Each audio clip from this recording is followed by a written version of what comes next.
In the previous class, we were working on this numerical, the design of the center crankshaft. And in this design, we have worked on the case number 1. हमने case number 1 पे काम किया था और case number 1 में हमने सबसे पहले क्या किया था, कुछ रिएक्शंस निकाली थी। 6 रिएक्शंस हमने फाइंड आउट की थी। 6 रिएक्शंस है ना।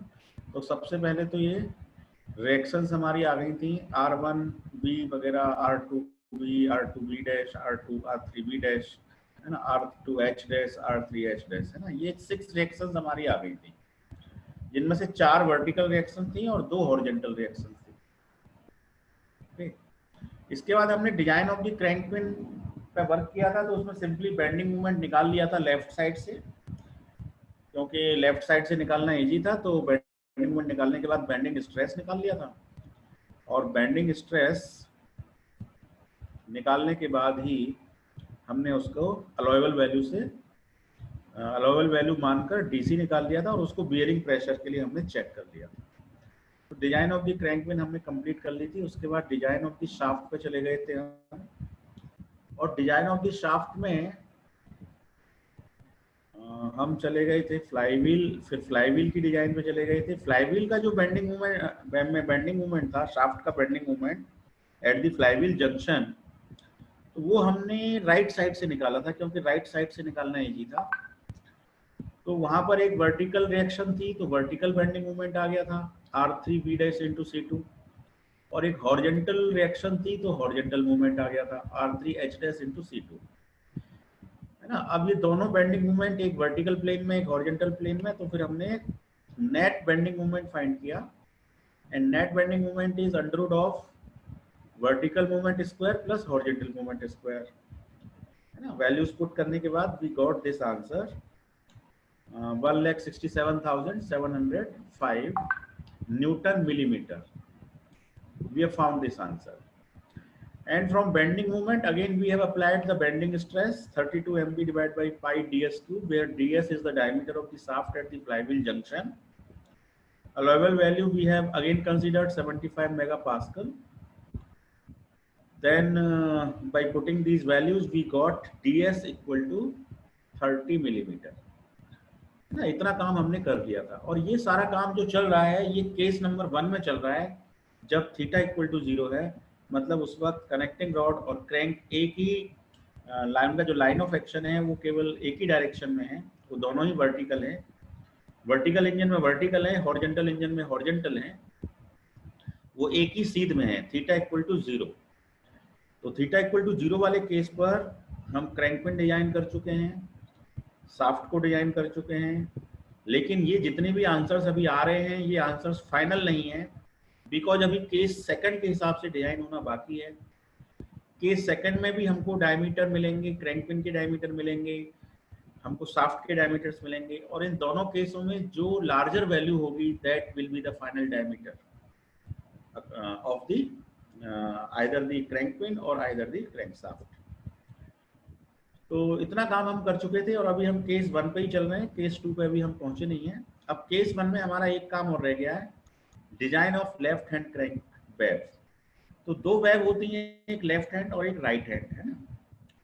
तो हम लेफ्ट हैंड को डिजाइन कर लेंगे, जो डायमेंशंस हमको लेफ्ट हैंड के लिए मिलेंगी वही डायमेंशंस हमारी राइट हैंड वेव के लिए भी एप्लीकेबल होंगी है ना। दोनों वेव्स को हम सेम डायमेंशन का ही बनाते हैं, दोनों की विड्थ बराबर होगी, दोनों की थिकनेस बराबर होगी, दोनों का वेट भी बराबर होना चाहिए, क्योंकि दोनों का डायमेंशन और वेट बराबर नहीं है तो बैलेंसिंग की प्रॉब्लम आती है। क्योंकि सेंटर क्रैंक शाफ्ट में 2 क्रैंक वेव हैं, यदि लेफ्ट वाला क्रैंक वेव हैवी हो जाएगा और राइट वाला यदि लाइट है, हल्का है, तो उस केस में बैलेंसिंग प्रॉब्लम जनरेट हो जाएगी, वाइब्रेशन जनरेट हो जाएंगे क्रैंक शाफ्ट में भी और क्रैंक पिन में भी।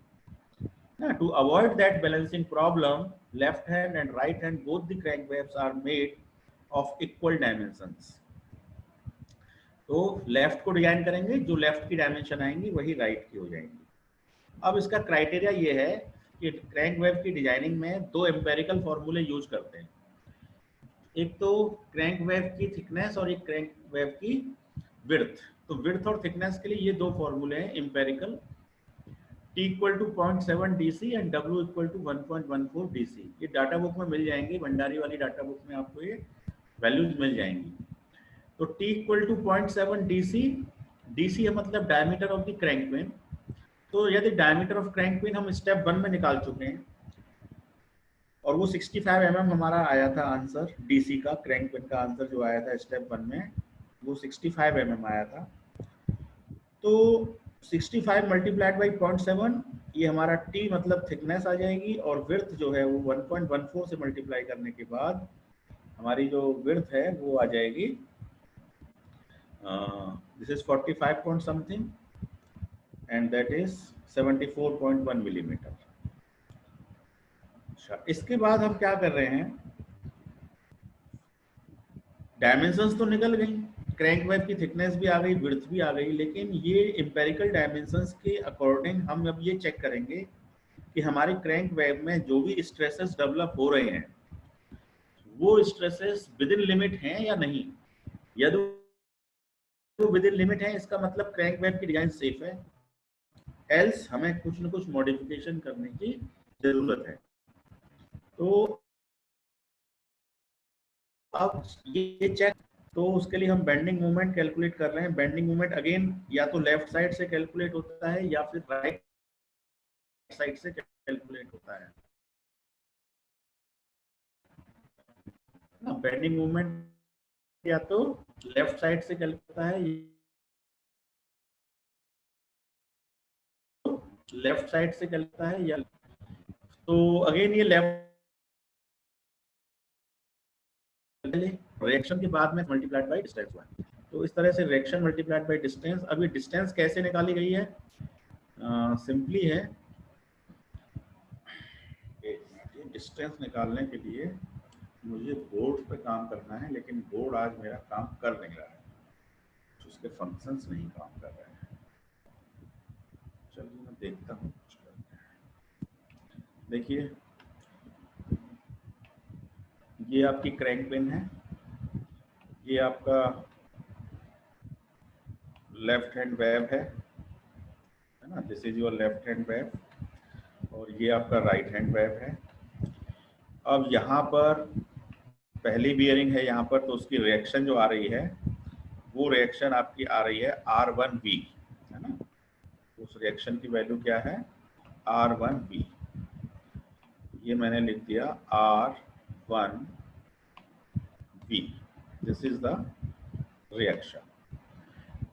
अब क्रैंक वेव, ये लेफ्ट हैंड क्रैंक वेव ये है, this is the left hand wave and this is the right hand wave.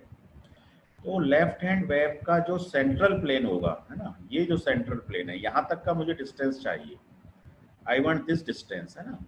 तो रिएक्शन से लेके यहाँ तक का जो डिस्टेंस है, मतलब I am interested in this distance, this distance जो ग्रीन कलर में आपको दिख रही है, ये डिस्टेंस मुझे चाहिए।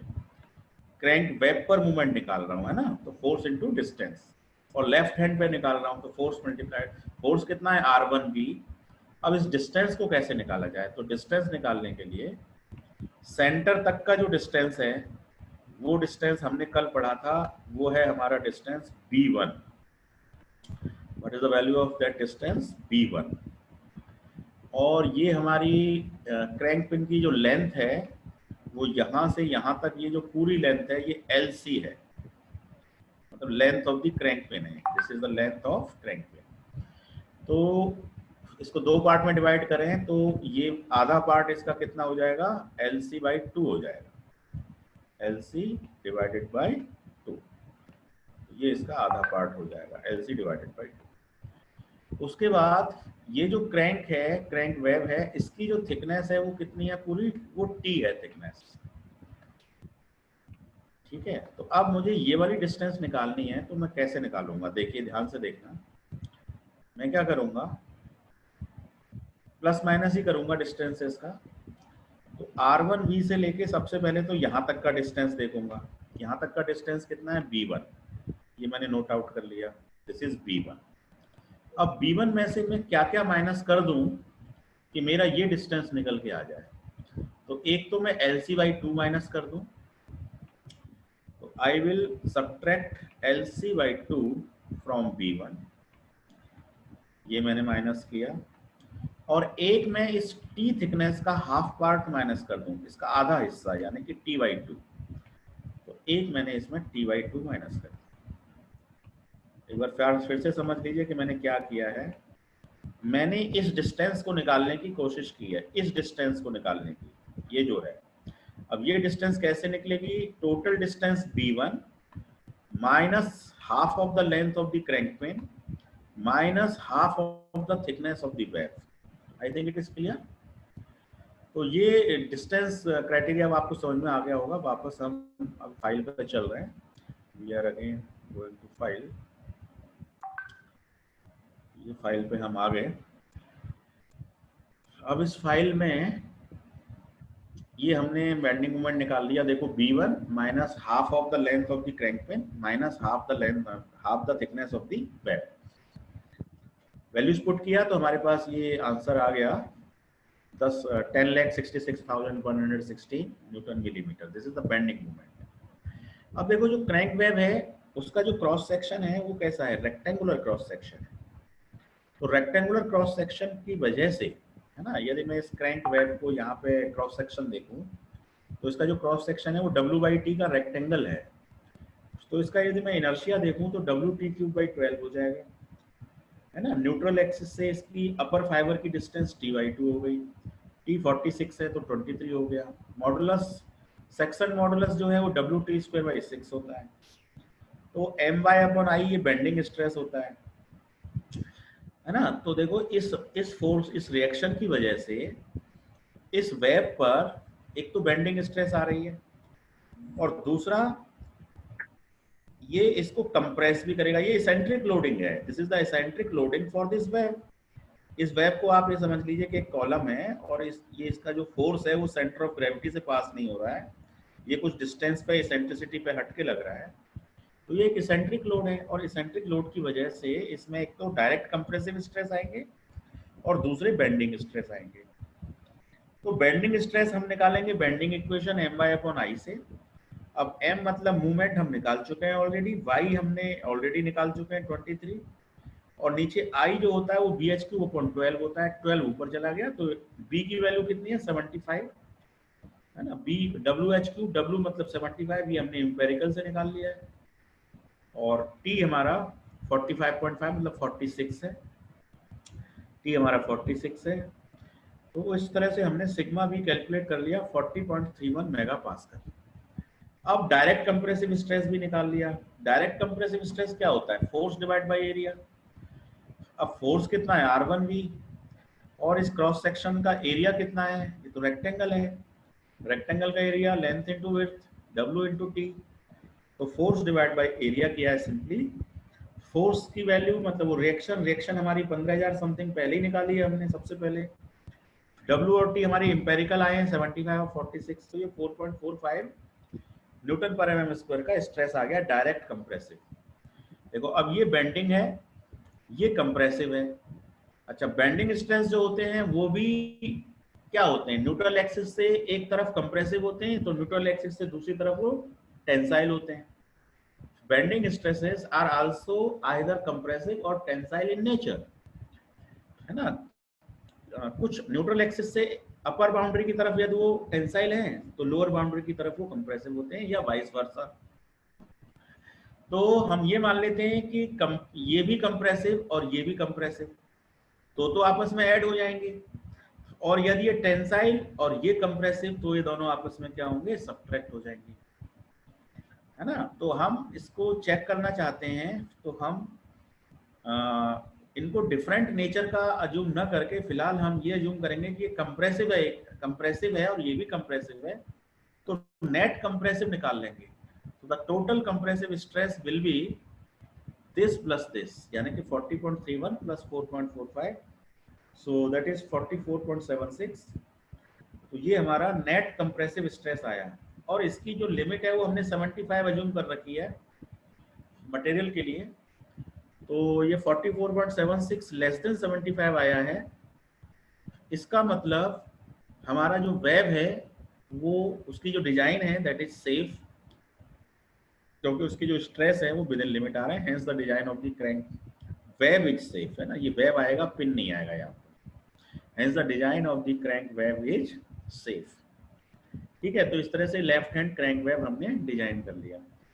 बस मोटी बात ये समझने की है कि लेफ्ट हैंड क्रैंक वेब का जो क्रॉस सेक्शन है एक तो वो रेक्टेंगुलर होता है, W/T होता है, और इस रिएक्शन की वजह से ये जो R1B रिएक्शन है इसकी वजह से एक तो इसमें डायरेक्ट कंप्रेसिव स्ट्रेस आते हैं और दूसरा इसकी वजह से इसमें बेंडिंग मूवमेंट आता है।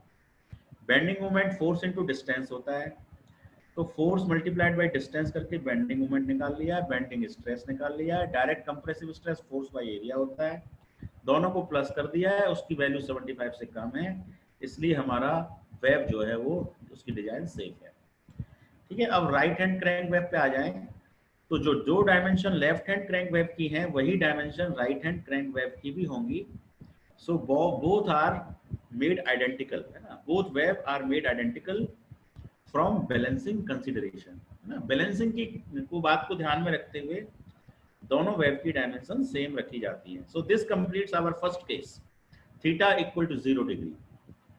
ठीक है, theta equal to 0 degree, this is our first case. अब मैं सेकंड केस पे जाऊंगा, तो सेकंड केस पे जाने से पहले यदि आपकी कोई क्वेरी है फर्स्ट केस में तो वो आप पूछ सकते हैं,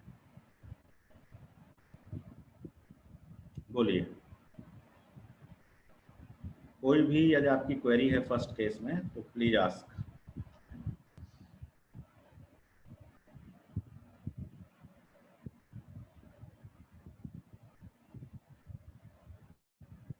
हाँ ना बोल दीजिए, यही तो मैं सेकंड केस पे बढ़ता हूँ फिर आगे। यदि आपकी कोई क्वेरी नहीं है then I will proceed for case 2। नहीं है सर कोई कोई। ठीक है सर, बढ़िया। गुड, तो अब चलिए सेकंड केस पे चलते हैं। सेकंड केस में थीटा की वैल्यू 25 डिग्री हो गई है ना, व्हेन थीटा इज 25। इसका मतलब अब कनेक्टिंग रॉड और क्रैंक दोनों एक सीध में नहीं है। क्रैंक जो है वो 25 डिग्री का एंगल बना रहा है और कनेक्टिंग रॉड भी कोई ना कोई एंगल बना रही होगी और वो एंगल फाई कहलाता है। जो कनेक्टिंग रॉड एंगल बनाती है वो फाई कहलाता है, जो क्रैंक बनाता है वो थीटा कहलाता है। तो जो क्रैंक वाला एंगल है वो तो हमें गिवन है। ठीक है, तो सबसे पहले तो ये वाली बात समझो कि ये साइन रूल लगाया है ट्राइंगल में, है ना। L by sine theta equal to R by sine phi, ये मैं पहले भी बता चुका हूं आपको। तो इस साइन रूल की हेल्प से हमने फाई निकालने की कोशिश की है। तो साइन फाई क्या हो जाएगा, sine 25 divide by L by R. L by R हमें क्वेश्चन में 4.5 दे रखा है, थीटा 25 है, तो फाई की वैल्यू हो गई 5.39। ठीक है, तो थीटा में थीटा 25 हो गया और फाई 5.39 हो गया। और इस वक्त क्वेश्चन में ये कहा गया है कि वो मैक्सिमम टॉर्क की कंडीशन है ना। मैक्सिमम टॉर्क का मतलब ये नहीं है कि बेंडिंग मूवमेंट उस पर नहीं आ रहा है, उस पर बेंडिंग मूवमेंट भी आ रहा है, टॉर्क भी आ रहा है, लेकिन 25 डिग्री पर टॉर्क मैक्सिमम है ना। बेंडिंग मूवमेंट जीरो है ऐसा नहीं कह रहा है, बेंडिंग मूवमेंट भी कुछ न कुछ है लेकिन वो मैक्सिमम नहीं है। मैक्सिमम बेंडिंग मूवमेंट केवल कब होता है, जब थीटा इक्वल टू 0 होता है और उस वक्त शाफ्ट पर कोई भी टॉर्क नहीं है ना, उस वक्त केवल बेंडिंग मूवमेंट है। लेकिन यहाँ पे मैक्सिमम टॉर्क है और साथ में बेंडिंग मूवमेंट भी है। तो अब इसमें सबसे पहले तो गैस फोर्स निकाला गया है। तो गैस फोर्स का फॉर्मूला तो वही है π/4 d square into P dash. अब पी डैश इसलिए बोला गया है कि मैक्सिमम गैस प्रेशर नहीं है, ये मैक्सिमम गैस प्रेशर जो होता है वो उस वक्त ही होता है पावर स्ट्रोक के टाइम पर, है ना। तो अब ये condition theta equal to 25 degree वाली है और 25 डिग्री के टाइम पर प्रेशर रिड्यूस हो गया होगा, है ना। यदि 0 डिग्री पे प्रेशर 2.5 था तो 25 डिग्री पे प्रेशर रिड्यूस हो गया होगा और वो रिड्यूस होने के बाद जो प्रेशर है वो हमें क्वेश्चन में गिवन है और वो प्रेशर 2 मेगापास्कल है। 2.5 की जगह पर 2 मेगापास्कल है, that is given in the question. तो यहाँ पर हमने पी डैश यूज किया, तो π/4 d square into P dash, ये करने से हमको गैस फोर्स मिल गया। This is the gas force. ठीक है, अब ये जो गैस फोर्स हमको मिला तो ये फोर्स कहाँ पे आ रहा है, पिस्टन पिन पे आ रहा है ना। ये गैस की बर्निंग से जनरेट हो रहा है तो ये पिस्टन पिन पे आ रहा है। अब पिस्टन पिन के बाद ये कनेक्टिंग रॉड पे जाएगा। तो पहले वाले केस में तो कनेक्टिंग रॉड बिल्कुल वर्टिकल थी, थीटा इक्वल टू 0 डिग्री था, तो जितना फोर्स पिस्टन पिन पे था उतना ही फोर्स कनेक्टिंग रॉड पर भी ट्रांसफर हो गया था। लेकिन यहाँ पर कनेक्टिंग रॉड तो एंगल बना रही है कितने का, 5.39 का। कनेक्टिंग रॉड यहाँ पर एंगल बना रही है 5.39 का, तो इस फोर्स की वैल्यू चेंज हो जाएगी। तो इस फोर्स की जो वैल्यू है वो cos फाई से डिवाइड होने के बाद में हमको ये मिल जाएगी 24,652 हो जाएगा। 24,543 की जगह बढ़कर 24,652 का फोर्स लगेगा कनेक्टिंग रॉड में। ठीक है, पिस्टन पिन पे तो इतना फोर्स आएगा, लेकिन कनेक्टिंग रॉड में इतना फोर्स आएगा ड्यू टू द एंगुलरिटी, क्योंकि यहाँ पे फाई की वैल्यू 0 नहीं है। cos 0 होगा तो 1 होगा, तो ये दोनों फोर्स बराबर हो जाते हैं। सो दिस इज फाई की जगह 5.39 रख के हमको ये नेट फोर्स मिल गया, किसका, कनेक्टिंग रॉड का मिल गया। ठीक है, अब देखो कनेक्टिंग रॉड में जो फोर्स है उसको हम बोल रहे हैं FC, जिसकी वैल्यू 24,000 है। अब इस फोर्स के दो कंपोनेंट हो गए। कनेक्टिंग रॉड में जो फोर्स है उसके दो कंपोनेंट हो गए। एक कंपोनेंट तो हो गया टेंजेंशियल और एक हो गया रेडियल। एक कंपोनेंट हो गया टेंजेंशियल और एक हो गया रेडियल। तो जो रेडियल कंपोनेंट है वो हो गया FC cos theta plus phi, और जो टेंजेंशियल कंपोनेंट है वो हो गया FC sin theta plus phi. ये बिल्कुल उसी तरह किया है जैसे किसी W के component W cos theta W sin theta होते हैं। ठीक है, तो ये कनेक्टिंग रॉड के जो फोर्स है उसको दो पार्ट में डिवाइड किया, एक रेडियल कंपोनेंट और एक टेंजेंशियल कंपोनेंट। तो अब जो क्रैंक पिन है, कनेक्टिंग रॉड से फोर्स कहां पे ट्रांसमिट होता है, क्रैंक पिन पे ट्रांसमिट होता है। पिस्टन पिन से कनेक्टिंग रॉड पर, कनेक्टिंग रॉड से क्रैंक पिन पर। तो क्रैंक पिन पर अब ये दो कंपोनेंट आ रहे हैं। एक कंपोनेंट तो क्रैंक पिन के रेडियल है और दूसरा कंपोनेंट क्रैंक पिन पे टेंजेंशियल है। ठीक है, तो अब पहले वाले केस से यदि कंपेयर करोगे तो क्रैंक पिन पर केवल एक ही फोर्स आ रहा था उस वक्त। जब थीटा इक्वल टू 0 था उस वक्त क्रैंक पिन के ऊपर केवल एक फोर्स आ रहा था, है ना। अब क्रैंक पिन के ऊपर दो फोर्स आ रहे हैं, एक टेंजेंशियल और एक रेडियल। तो यहां पर क्या होगा, इस टेंजेंशियल फोर्स की वजह से दो रिएक्शन जनरेट होंगी बियरिंग्स पर। क्रैंक पिन पर जो फोर्स है उसी से तो बियरिंग पर रिएक्शन जनरेट हो रही है। तो FT की वजह से दो रिएक्शन और FR की वजह से दो रिएक्शन, यानी कि 4 रिएक्शन जनरेट हो जाएंगी बियरिंग 1 पर और बियरिंग 2 पर। तो FT जो फोर्स है वो हॉरिजॉन्टल है, तो इसकी वजह से हॉरिजॉन्टल प्लेन में रिएक्शन जनरेट होंगी, और FR जो फोर्स है वो वर्टिकल है, तो इसमें वर्टिकल रिएक्शंस जनरेट होंगी। तो FT को निकाल लिया है वैल्यू पुट करके, FC की value sin theta plus phi, ये हमारा 12,471 आ गया। FR आ गया 21,265, है ना। थीटा पता है, फाई पता है, वैल्यू पुट करिए, आंसर आ गया। अब आते हैं बियरिंग रिएक्शन। तो देखो पहले केवल 2 रिएक्शन आई थी, अब 4 रिएक्शन आई हैं, यानी कि यहाँ पर रिएक्शन की संख्या 2 बढ़ गई है। तो पहले वाले केस में कुल रिएक्शन कितनी थी, टोटल रिएक्शन 6 रिएक्शंस थी टोटल। 2 थी क्रैंक पिन पे फोर्स की वजह से, 2 थी फ्लाईव्हील के वेट की वजह से, और 2 थी बेल्ट पुल की वजह से। तो पहले वाले केस में 6 रिएक्शंस थी, लेकिन अब यहाँ पर 8 रिएक्शन हो जाएंगी। 2 रिएक्शन बढ़ गई हैं, है ना, 2 रिएक्शन बढ़ गई हैं, क्योंकि FT की वजह से 2, FR की वजह से 2, फ्लाईव्हील का जो वेट है W उसकी वजह से 2, और जो बेल्ट पुल है T1 प्लस T2 उसकी वजह से 2, यानी कि अब 8 रिएक्शन होंगी इन प्लेस ऑफ 6 रिएक्शंस, है ना। एक तो ये चेंज आएगा। तो अब यहाँ पे देखो बियरिंग रिएक्शन निकाली गई है, तो अब देखो 8 रिएक्शन होंगी, 1 2 3 4 5 6 7 8।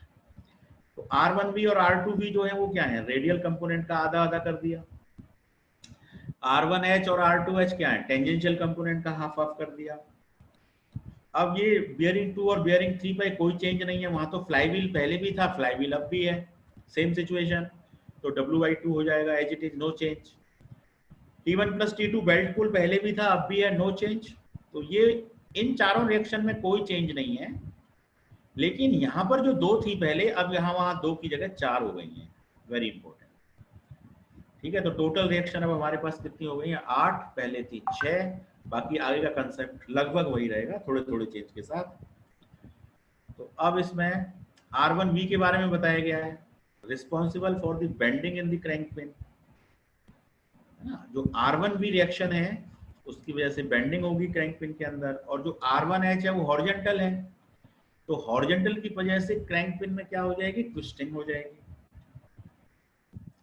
दो तरह की फिनोमिना होगी बियरिंग में, दो रिएक्शन है, एक वर्टिकल रिएक्शन है, तो वर्टिकल रिएक्शन बेंडिंग करेगी, हॉरिजॉन्टल रिएक्शन ट्विस्टिंग करेगी।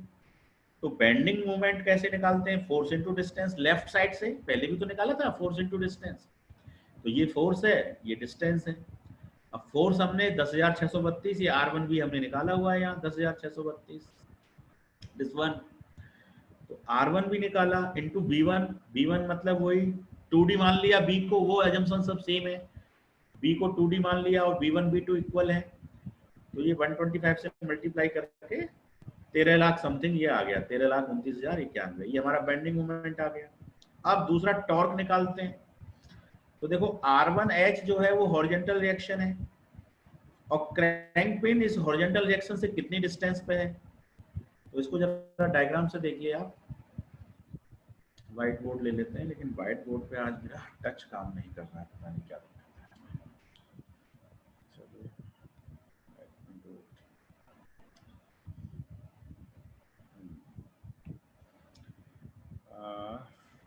देखिए, आप ध्यान से देखिएगा कि मैं यहाँ पे मान लो चलो शाफ्ट बना देता हूँ, ये मेरा शाफ्ट है, ठीक है, दिस इज शाफ्ट, और यहाँ पे रिएक्शन आ रही है दो, है ना। एक रिएक्शन तो आ रही है वर्टिकल रिएक्शन, इस रिएक्शन की वैल्यू क्या है R1V, और यहाँ आपकी क्रैंक पिन है, दिस इज क्रैंक, ठीक है। तो इस R1V की वजह से इस क्रैंक पिन में क्या हो रही है, बेंडिंग हो रही है। तो बेंडिंग मोमेंट निकालने के लिए फोर्स मल्टीप्लाइड बाय डिस्टेंस किया गया है। अब फोर्स की वैल्यू क्या है, R1V है, फोर्स की वैल्यू R1V है, और डिस्टेंस तो आप निकाल ही लोगे। डिस्टेंस क्या है भाई, ये बियरिंग 1 है, this is bearing 1 and this is bearing 2, यहाँ पे बियरिंग 2 है, दिस इज बियरिंग 2। अब बियरिंग 1 और बियरिंग 2 के बीच में जो डिस्टेंस है वो कितनी है, बी के दो हिस्से कर दिए, एक B1 एक B2। तो सिंपली मुझे क्या करना है, R1B इंटू B1 करना है, तो बेंडिंग मूवमेंट आ जाएगा, नो प्रॉब्लम। बेंडिंग मूवमेंट निकाल लिया, जैसे पहले निकाला था वैसे ही निकाल लिया क्रैंक पिन पे, ठीक है। पहले वाले केस में क्रैंक पिन के ऊपर कोई टॉर्क नहीं आ रहा था, केवल बेंडिंग मूवमेंट ही आ रहा था। अब हुआ क्या, इसी का डायग्राम यदि हॉरिजॉन्टल प्लेन में बनाया जाए, तो इसी वाली बियरिंग पर एक रिएक्शन है R1H। अब मैं हॉरिजॉन्टल प्लेन की बात कर रहा हूँ, I am talking about the horizontal plane. तो मान लीजिए हॉरिजॉन्टल प्लेन की बात करूँ, तो हॉरिजॉन्टल प्लेन में यदि मैं फिर से डायग्राम बनाऊं, और मान लो कि ये बियरिंग 1 है और ये बियरिंग 2 है, ठीक है, और ये हमारी क्रैंक पिन है यहाँ पे।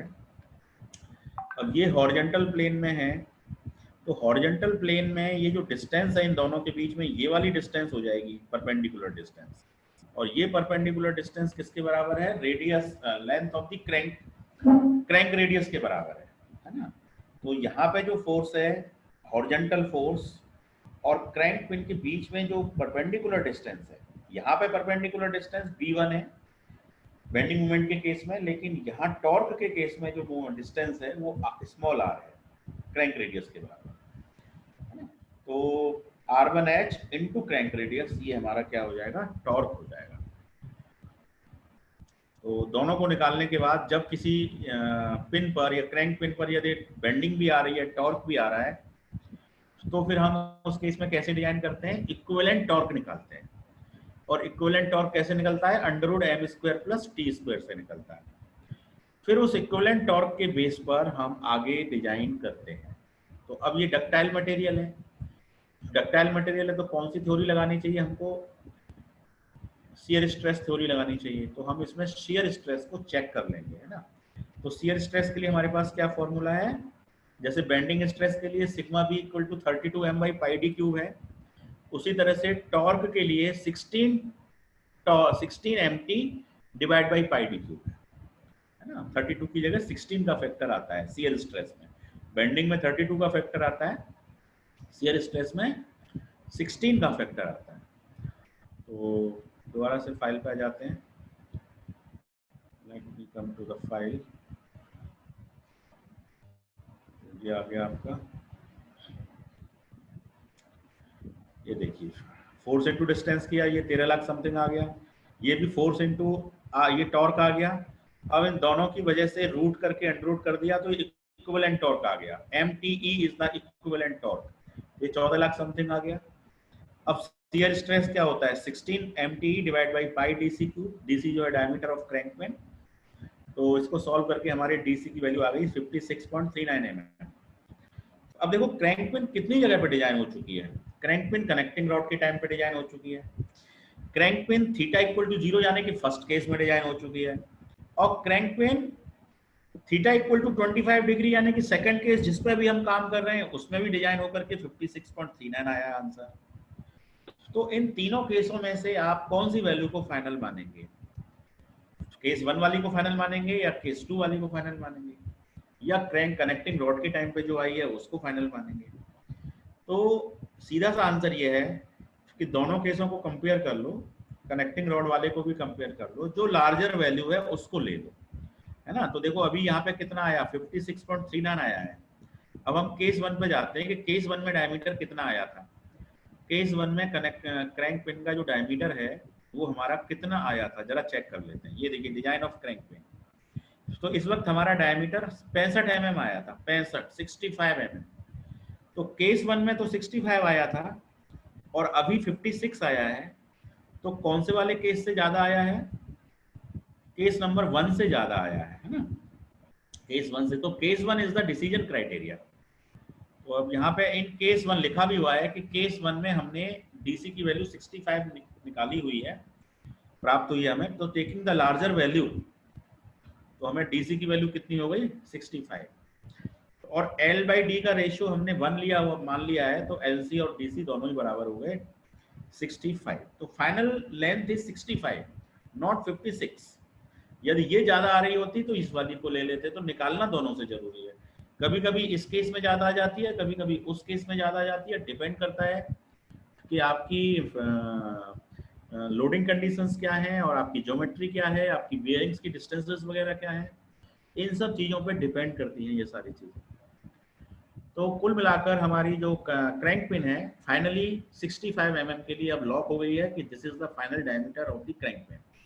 पहले केस से 65 आया था, दूसरे से 56 आया था, लेकिन फाइनली इट इज 65, है ना, फाइनली इट इज 65। तो crank pin is over. Now design of the shaft under fly wheel. अब शाफ्ट पे आ जाते हैं, है ना। देखो वेब की डिजाइन तो एम्पेरिकल है, दो ही डिजाइन ज्यादा इंपॉर्टेंट है, एक तो क्रैंक पिन की डिजाइन और एक शाफ्ट की डिजाइन। अब शाफ्ट पे आ जाते हैं। अच्छा, शाफ्ट में कौन सा पॉइंट ज्यादा क्रिटिकल है, वही फ्लाईव्हील वाला पॉइंट लिया है पहले, है ना। दो पॉइंट ज्यादा क्रिटिकल होते हैं, एक तो जहां पे फ्लाईव्हील लगा होता है वो पॉइंट क्रिटिकल होता है, और एक जहां पे राइट हैंड क्रैंक वेब लगी होती है वो पॉइंट भी क्रिटिकल होता है। ठीक है, जहां पे वेब शाफ्ट के साथ फिट होती है वहां भी वो पॉइंट भी क्रिटिकल होता है। तो डायमीटर कभी कभी दोनों जगहों पे निकालते हैं, एक तो फ्लाईव्हील वाली जगह पे भी निकालते हैं और एक वेब वाली जगह पर भी निकालते हैं। तो हम भी यहाँ पे दोनों जगहों पर निकालेंगे। पहले हम शाफ्ट का डायमीटर निकाल रहे हैं फ्लाईव्हील वाली लोकेशन पर।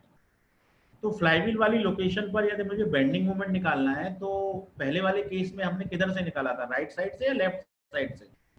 आपको याद आ रहा होगा कि हमने राइट साइड से निकाला था, क्योंकि लेफ्ट साइड में कॉम्प्लेक्सिटी ज्यादा थी। तो यहाँ पर भी हम राइट साइड से ही निकालेंगे। तो हमने देखो बेंडिंग मोमेंट निकाल दिया। बेंडिंग मोमेंट निकालने के लिए जो R3V डैश है इंटू C2, ये तो हो गया वर्टिकल बेंडिंग मोमेंट, और R3H डैश इंटू C2 ये हो गया हॉरिजॉन्टल बेंडिंग मोमेंट। दो बेंडिंग मोमेंट हो गए, है ना, हॉरिजॉन्टल बेंडिंग मोमेंट और वर्टिकल बेंडिंग मोमेंट। वहां पर भी ऐसे ही निकाले थे जब थीटा इक्वल टू 0 था, वहां भी ऐसे ही किया था बिल्कुल। फिर हमने अंडररूट कर दिया तो हमको नेट बेंडिंग मोमेंट मिल गया। क्या मिल गया? नेट बेंडिंग मोमेंट आ गया। तो नेट बेंडिंग मोमेंट की वैल्यू ये आ गई हमारी सॉल्व होने के बाद, है ना, क्योंकि रिएक्शंस हमको पता है। C2 हमारा पता है, C2 हमने कल कितना मान लिया था, C को 200 प्लस 50 प्लस 50, दोनों बियरिंग 2 और बियरिंग 3 के बीच का जो डिस्टेंस था वो हमने मिनिमम अज्यूम कर लिया था। 200 मिलीमीटर जो फ्लाईव्हील का हब बताया था और 50 मिलीमीटर की एक बियरिंग और दूसरी बियरिंग की लेंथ भी 50 मिलीमीटर, मिनिमम मानकर 200 प्लस 50 प्लस 50, तो हमारी सी की वैल्यू, सी मतलब the distance between bearing 2 and bearing 3, वो हमारी 300 mm आई थी। तो 300 का आधा किया तो C2, C1 C2 बराबर मानकर, तो C2 की जगह 150 रखा है और ये रिएक्शंस की वैल्यू रखने के बाद फाइनली हमको ये मिल गया 1,67,705 न्यूटन मिलीमीटर, बेंडिंग मोमेंट आ गया। ठीक है, तो पहला वाला जो केस था उसमें भी बेंडिंग मोमेंट ऐसे ही निकला था, वहां पे कोई टॉर्क नहीं था, लेकिन यहां पर टॉर्क भी है। और टॉर्क कैसे निकलेगा? जो टेंजेंशियल कंपोनेंट है हमारे फोर्स का, जो क्रैंक पिन पे आ रहा है, क्रैंक पिन पे जो टेंजेंशियल कंपोनेंट आ रहा है उसमें हमने डिस्टेंस से मल्टीप्लाई किया, फोर्स इनटू डिस्टेंस। तो जो हॉरिजॉन्टल कंपोनेंट है, टेंजेंशियल कंपोनेंट है, उसको आर से मल्टीप्लाई करेंगे तो आपको टॉर्क मिल जाएगा। ठीक है, पहले वाले केस में ये टेंजेंशियल कंपोनेंट नहीं था, इसलिए टॉर्क की वैल्यू 0 थी। ठीक है, तो कुल मिलाकर हमारा mt equal to P T into R हो गया। पीटी हम पहले ही निकाल चुके हैं, आर हमारी क्रैंक रेडियस है, स्ट्रोक लेंथ का हाफ होती है, तो ये हमारा 9,35,000 समथिंग टॉर्क आ गया। देखो टॉर्क ज्यादा है, बेंडिंग मोमेंट कम है, वो 1 लाख समथिंग है और ये 9 लाख समथिंग है। तो अब इन बेंडिंग मोमेंट भी है, टॉर्क भी है, तो फिर कंसेप्ट वही है, इक्विवेलेंट टॉर्क निकालिए। तो ये इक्विवेलेंट टॉर्क निकाला गया है mt √mv square plus mt square, तो 1,67,000 स्क्वायर प्लस 9,35,000 स्क्वायर, इसको सॉल्व करके हमको 9,50,268 न्यूटन मिलीमीटर इक्विवेलेंट टॉर्क मिल गया है। और वंस हमको इक्विवेलेंट टॉर्क मिल जाएगा तो फिर शियर स्ट्रेस निकालने में कोई प्रॉब्लम ही नहीं है। 16 mt divide by pi ds cube, ds मतलब shaft diameter at the junction of the flywheel. अब यहाँ पर हमने शियर स्ट्रेस की वैल्यू को प्लेन कार्बन स्टील के लिए 40 अज्यूम किया है ना, कि 40 उसकी अलाउएबल लिमिट है। बेंडिंग की लिमिट तो हमने 75 अज्यूम करी है और शियर की जो लिमिट है वो हमने 40 अज्यूम की है। एक आप चेंज और देख रहे होंगे, जो सेकंड वाला केस है जहां थीटा इक्वल टू 25 है, उसमें हमेशा शियर स्ट्रेस चेक हो रहा है, तो टॉर्क की वजह से शियर स्ट्रेस ही तो जनरेट होता है। तो इक्विवेलेंट दूसरे वाले केस में शियर स्ट्रेस को ज्यादा चेक करते हैं और पहले वाले केस में बेंडिंग स्ट्रेस को ज्यादा चेक करते हैं। तो हमने इक्विवेलेंट टॉर्क निकाला है। हम चाहते तो यहाँ इक्विवेलेंट बेंडिंग मोमेंट भी निकाल सकते थे, लेकिन हमने इक्विवेलेंट बेंडिंग ना निकालकर इक्विवेलेंट टॉर्क निकाला है, क्योंकि डक्टाइल मटेरियल है और डक्टाइल मटेरियल के लिए मैक्सिमम शियर स्ट्रेस थ्योरी अच्छे रिजल्ट देती है। तो हमने यहाँ फिर शियर स्ट्रेस निकाला है और उसकी जो अलाउएबल लिमिट है वो 40 मान ली है प्लेन कार्बन स्टील के लिए। 16 का 16 बेंडिंग मोमेंट हमारे पास है, बेंडिंग नहीं टॉर्क, इक्विवेलेंट टॉर्क हमारे पास है पाई ds क्यूब। सॉल्व करने के बाद हमको शाफ्ट का डायमीटर 30 मिलीमीटर मिल गया, नहीं कितना मिल गया, 50 मिलीमीटर, 49.46 50 मिलीमीटर मिल गया। और इसी जगह पर शाफ्ट का डायमीटर केस 1 से जब सॉल्व किया था तो 30 मिलीमीटर आया था, है ना। केस 1 का देखिए, केस 1 में शाफ्ट का डायमीटर कितना आया था, केस 1 में शाफ्ट का डायमीटर 30 mm आया था, है ना, 30 mm, और अभी आया है 30 से ज्यादा आ गया है। तो अब ये case 2 is the decision criteria. तो शाफ्ट के डायमीटर में डिसीजन क्राइटेरिया कौन सा हो गया, केस 2, और क्रैंक पिन की डिजाइन में डिसीजन क्राइटेरिया कौन सा हो गया, केस 1।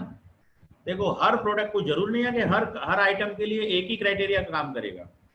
क्रैंक पिन के केस में पहले क्राइटेरिया से आया है 65, दूसरे से कम आया है, तो पहला क्राइटेरिया डिसीजन क्राइटेरिया है। शाफ्ट डायमीटर के केस में पहले से 30 आया, दूसरे से ज्यादा आया, तो दूसरा क्राइटेरिया जो है वो डिसीजन क्राइटेरिया है।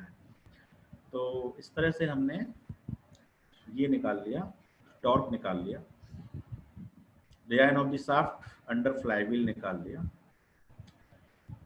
तो फाइनली हमको 50 आ गया, टेकिंग द बिगर वैल्यू हमने ले ली। अब इसमें आता है design of the crank pin bearing, ये लास्ट पॉइंट है ना, लास्ट पेज है, लास्ट पॉइंट है, फिर मैं अपनी बात खत्म करूंगा। अब देखो 3 बियरिंग है हमारे पास, बियरिंग 1, बियरिंग 2, बियरिंग 3। कौन सी वाली बियरिंग ज्यादा ओवरलोडेड है, आप लोग बता सकते हैं कौन सी बियरिंग पे ज्यादा लोड आ रहा है, बियरिंग 1 पे आ रहा है कि बियरिंग 2 पे आ रहा है कि बियरिंग 3 पे आ रहा है। तो इसमें सीधा सा रूल है कि बियरिंग 2 जो है वो कॉमन बियरिंग है बीच में, है ना। बियरिंग 2 पे जो रिएक्शन आ रही है वो क्रैंक पिन पे जो फोर्स आ रहे हैं उनकी वजह से भी आ रही है, और फ्लाईव्हील के वेट की वजह से भी आ रही है, और बेल्ट पुल की वजह से भी आ रही है। तो जो बियरिंग 2 है वो सबसे ज्यादा क्रिटिकल बियरिंग है, ओवरलोडेड बियरिंग है। तो जब डिजाइनिंग करते हैं बियरिंग की तो बियरिंग 2 को ही डिजाइन करते हैं। तो bearing 2 is subjected to maximum stress. तो अब बियरिंग 2 की हमने रिएक्शन निकाली है। तो बियरिंग 2 पे देखो दो तो वर्टिकल रिएक्शन है, दोनों को प्लस कर देंगे, मैग्नीट्यूड प्लस हो जाएगा। और बियरिंग 2 पे दो हॉरिजॉन्टल रिएक्शन है, उन दोनों को प्लस कर देंगे। प्लस करने के बाद आपको इक्विवेलेंट रिएक्शन निकल जाएगी, फाइनल रिएक्शन। तो वो हो जाएगी under root of vertical reaction square plus under root of vertical reaction square plus horizontal reaction square. Solve किया, ये सारी वैल्यू आपको पता है, रिएक्शन तो पहले ही निकाल चुके हैं। तो बियरिंग की रिएक्शन आ गई। अब जब बियरिंग की रिएक्शन आ गई तो अब बियरिंग के अंदर क्या है, शाफ्ट लगा हुआ है, क्रैंक शाफ्ट है। क्रैंक शाफ्ट कहाँ है, बियरिंग के अंदर ही तो है। तो बियरिंग के अंदर जो शाफ्ट क्रैंक शाफ्ट होता है उसको हम जर्नल बोलते हैं। तो diameter of the journal at bearing 2, उसकी वैल्यू 55 वो निकाली गई है ना, उसको भी निकाला जा सकता है, तो वो 55 हो गई। बियरिंग प्रेशर क्या होता है, force upon area, force R2 area LD। अब फोर्स हमारा रिएक्शन हो गया ये 13 लाख समथिंग या 13,277, इसको पुट किया, डायमीटर और LD को 1 मान लिया, तो 55 इंटू 55 4.39 हमारा क्या आ गया, बियरिंग प्रेशर आ गया, which is less than 10 Newton पर mm स्क्वायर। बियरिंग प्रेशर की लिमिट हमने कितनी मानी है, 10। तो इससे लेस आया, इसलिए हमारी बियरिंग डिजाइन भी सेफ है। Bearing pressure is with in the limit and the design is safe, है ना। So this is all about the centre crankshaft. दो केस हुए, और इसी तरह से साइड क्रैंकशाफ्ट होता है, उसमें भी दो केस होते हैं। तो उसको यदि इस केस को ये केस समझ में आ जाता है तो वो केस अपने आप बच्चे कर लेते हैं, पर फिर भी हम अब नेक्स्ट क्लास में उस केस को हल्का हल्का एक न्यूमेरिकल उस पर भी ले लेंगे डायरेक्टली, है ना, एक न्यूमेरिकल सॉल्व कर लेंगे डायरेक्टली। तो उसमें रिएक्शंस निकालने का थोड़ा सा तरीका बदल जाएगा, क्योंकि बियरिंग एक तरफ है, ओवरहैंग शाफ्ट की जिस तरह वो काम करेगा, तो प्रोसीजर यही रहेगी सारी। तो चलिए टाइम हो गया है, कोई आपका क्वेरी हो तो please ask, otherwise we will end the class.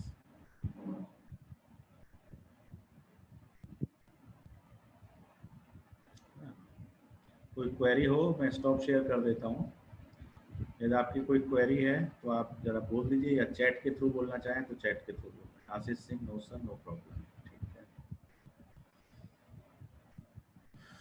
Yes, any query from your side?